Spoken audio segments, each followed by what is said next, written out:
Marso na inaasahang masusubukan ng publiko ang mga bagong bagon ng MRT na galing China.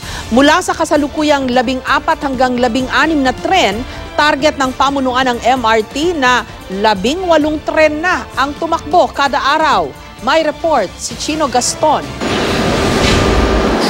Malamig ang aircon at gumagana ang mga pintuan. Sumisindi ang mga ilaw at electronic bulletin board. At kompleto nga gulong pati mga makina. Ito ang pangalawang LRV o Light Rail Vehicle Prototype o bagon ng MRT-3 na isa sa ilalim sa 5,000 km test run sa Pebrero. Hinihintay na lang ang isang engineer mula China na magkakabit ng mga electrical cable na magpapatakbo sa mga makina.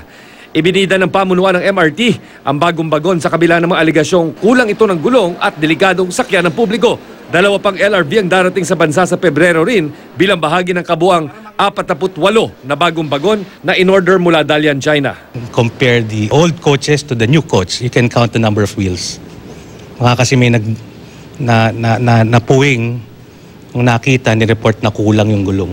Kung masusunod ang schedule na itinakdan ng pamunuan ng MRT-3 sa darating na Marso, masasakyan na ng publiko ang mga bagong LRVs o mga tren ng MRT, partikular ang tren na nasa aking likuran.